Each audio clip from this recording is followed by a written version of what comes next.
शिवाय। ओम नमो शिवाय। ओम नमो शिवाय। ओम नमो शिवाय। ओम नमो शिवाय।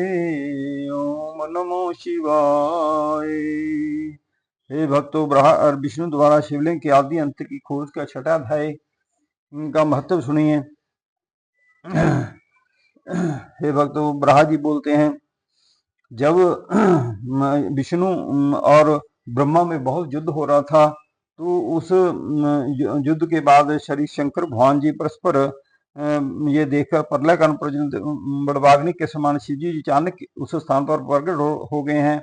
मैं उनकी उपमा किससे दूं? उनके उस परम तेज स्वरूप को देखकर हम दोनों ने परस्पर युद्ध करना बंद कर दिया। उस विष्णु और अत्यंत भयभीत आश्चर्यचकित होकर मुझे से यह कहने लगे, हे ब्रह्मन, यह निस्सीम तेज जहां कहां से आ पहुंचा है। हम दोनों में से जो भी इसके आदि और अंत को देख लेगा, उसी को सबसे बड़ा और सबका स्वामी स्वीकार कर लिया जाएगा। हमें तो यह तेज आदि और अंत में से रहत जान पड़ता है। अंत तुम इस तेज के ऊपर की ओर जाओ, हम नीचे की ओर जाते हैं। ये हे नारद, विष्णु की यह बात मैंने स्वीकार कर ली है। तब हम दोनों अहंकारी उस तेज के आदि की और अंत को देखने के एक दूसरे से भिन्न दिशाओं में चल दिए हैं।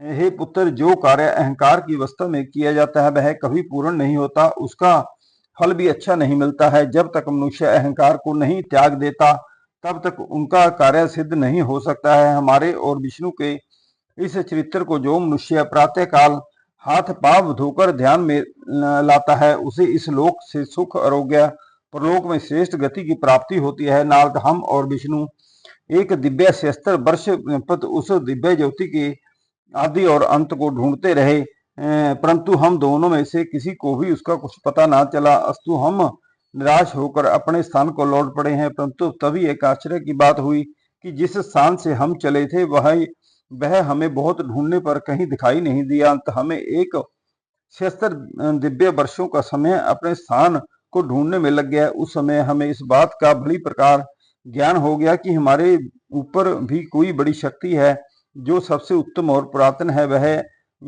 यह बात ध्यान में आते ही हम दोनों उस पवित्र निर्मकार स्वरूप की शरण में गए और परस्पर शत्रुता को त्याग कर भक्ति भाव से उस परम स्वामी की स्तुति करने लगे। हम दोनों की उस प्रार्थना को सुनकर यह आकाशवाणी हुई कि हे ब्रह्मा तथा हे विष्णु, तुम दोनों योग साधना करो। हे नारद, उस आकाशवाणी को सुनकर हम दोनों ने योग अभ्यास करते हुए उस अलक्षित स्वामी की स्तुति से इस प्रकार कहना आरंभ किया, हे स्वामी, हम दोनों ने आपकी माया के वशीभूत होकर अपने को सृष्टि का उत्पन्न करता समझ लिया था।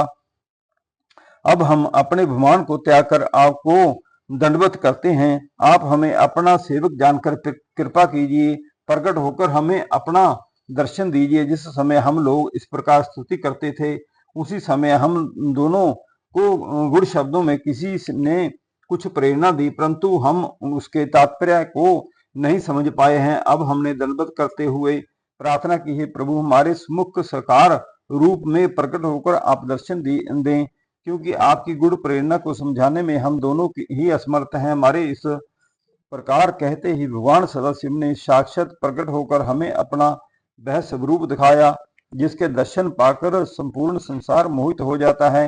तदुपरांत प्रणव अर्थात ओमकार प्रकट हुआ।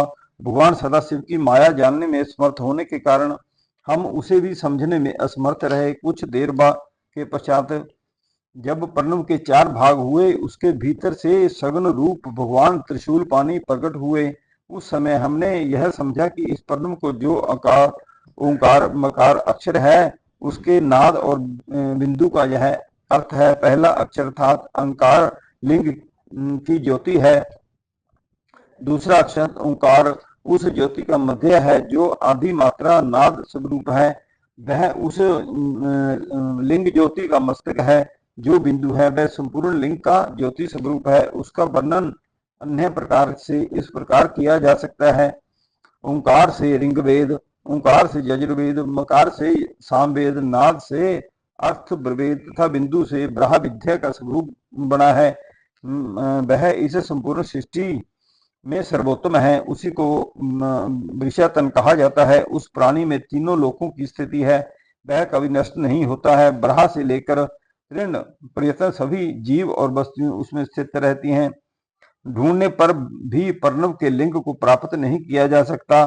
चारों वेद 18 पुराण भी उसके भीतर विद्यमान है। नारद वेद भगवान सदाशिव को पर्ण स्वरूप कहते हैं। वे शिवजी जी अपने दाहिने अंग द्वारा सृष्टि की उत्पत्ति करते हैं। बाएं से अंग ओंकार द्वारा उसका पालन करते हैं।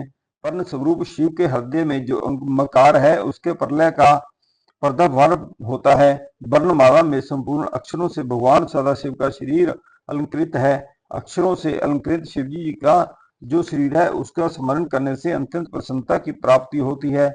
मैंने विष्णु ने सदाशिव का जब यह प्रणव रूप देखा तो अत्यंत प्रसन्न होकर हाथ जोड़कर उसे दंडवत की तथा हम दोनों की उनकी बहुत प्रकार से स्तुति करने लगे हैं। हे जय हो शंकर भगवान जी महाराज नमः। ओम विष्णु भगवान जी महाराज नमः। ब्रह्मा जी महाराज नमः। छठा अध्याय खत्म हुआ। अब